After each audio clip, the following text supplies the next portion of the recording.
Before we actually start talking to our next guests, Debbie Kinder and Matt Orth, we're going to roll to some video of a production that they just finished up that they won some awards for. You know, this roll-in is incredible. Oh, this roll-in is absolutely something that's going to make the back of your hair, the neck, hair, skin stick up for God and country. A Marine sniper's story.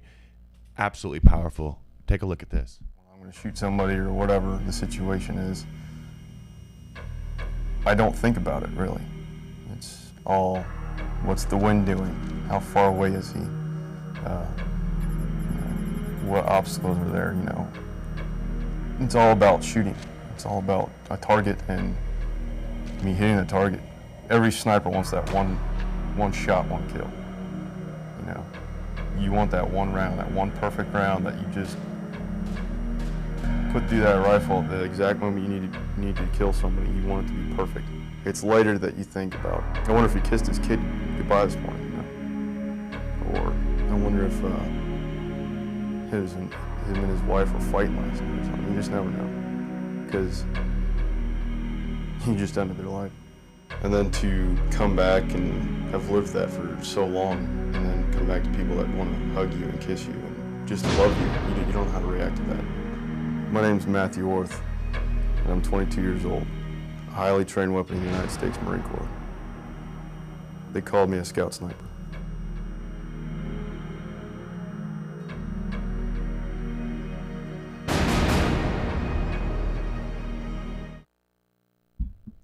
Wow, huh? Can't even speak. Wow. I got to tell you, we have one of the producers, and the I don't want to call it a star, but I want to call it, you know, the American icon, idol, the Marine, with us here today, and it's Debbie Kinder, the producer of Bigworld Productions, and Matt Orth. And Matt, what was your title in the Marines? I was a Marine Sergeant. I was a Marine Scout Sniper. And that's an official title. Mm-hmm. I'm Matt Orth, Marines, you know, because I had to do the whole thing. You know? It's kind of cool. I like that. Why did you decide, Matt, to, first of all, because you decided before you went to Iraq to do something like this, why did you decide to be the focus of the story, and what are you hoping to gain out of it? The reason I decided to do the documentary is basically we all sit in Iraq. Depending on what base you're at, you can see the news. You can see CNN, you can see MSNBC, and no matter what they show, it's not the complete truth. I just wanted to get my story out there from a Marine's perspective, who is on the ground, and tell the actual truth about what's going on over there. Have the American public see what struggles and turmoils we go through on a daily basis.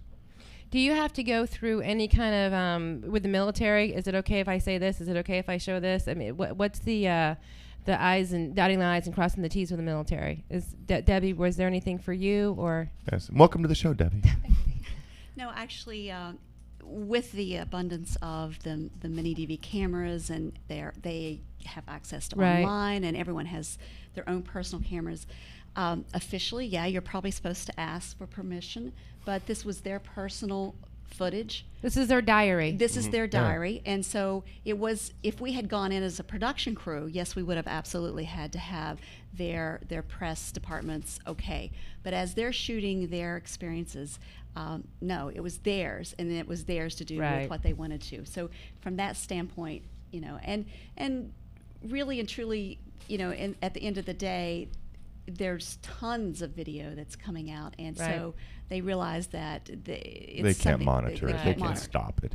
You know, the whole thing, you guys connecting, and you had a couple partners as well working with you to produce this thing from the editorial perspective, and working with Matt to tell the story, and you did it in such a compelling way.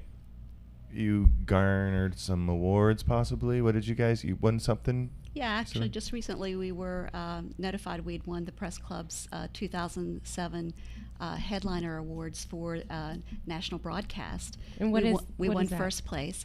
Well, wow, that's not bad at all. Yeah, it's because it's real, dude. That's what I like about it. It makes you, it's real. What is the Headliners Award? It's a recognition of journalism excellence, and they do radio and broadcast, and they select they have several different divisions, but ours was broadcast documentary, and we actually won first place. Second place went to CBS's. We don't care about second place. We only care Second about first place. place. Second place, Yeah, yeah. unless you produced it first. If you're not first, you're last. Yeah, Exactly. so we were very excited about that, going up against the big boys and coming out in first place. And it's coming out of Tampa Bay. Yes. What do you live here in Tampa? I do. Clearwater, St. Petersburg? Clearwater. Clearwater. Graduate of Clearwater High School. Didn't you go to Clearwater, Rob? You went to Clearwater High School? I did. I went to Seminole High School. Seminole High School? Yeah, we were the Warhawks. You guys, I don't know what you guys were. No, I'm kidding. The Tornadoes or something. Tornadoes. Oh, I'm sorry. No, go ahead. Well, I was gonna say, how has this documentary helped you with your life after the military?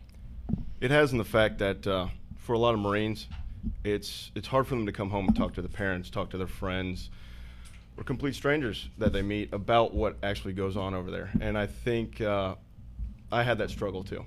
I was very nervous about doing the documentary. I didn't know how people would view it or view me. And it kind of just put it all at ease in my mind about it. It's kind of a therapeutic way for me to deal with the things that I saw over there and went through.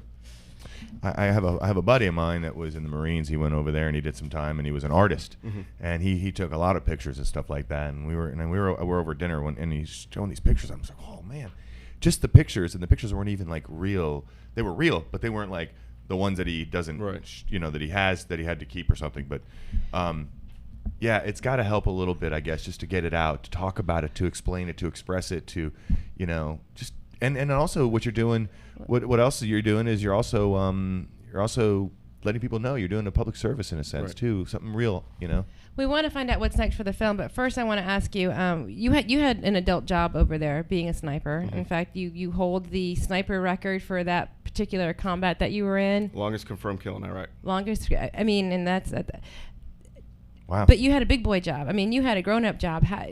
You were a child going over there, and you were a man. I mean, I hate to use that, but a man coming home? No, I was very young. The first time I went over into combat, I was 19 years old. Right. 20 years old. You couldn't even drink a beer. No, I couldn't. It forces you to grow up in not even months or weeks, in seconds. The first time you get shot at and you see somebody get wounded or killed, that's your buddy, your best friend in the world. It forces you to grow up. Yeah. What's next for the film, and what's next for you guys? Well, the MSNBC has acquired the rights in perpetuity, and so they will keep broadcasting it, and it's been playing between MSNBC and NBC.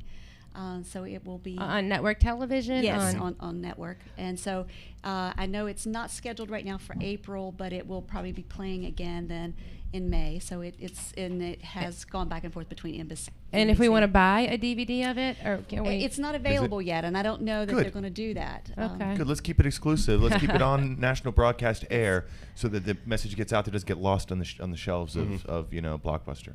Very cool. And contact information is? We get a hold of Bigworld or Matt? Bigworld Productions. Bigworld. Yeah. Okay. We forward information. We get lots of mail and people's outpourings and about requests Matt. and speaking appearances and all that for Matt. So www.bigworldproductions.com is a good place to reach us, and his story has touched a lot of people. I think. Yeah. Well, thank you very much, both of you. Thank you.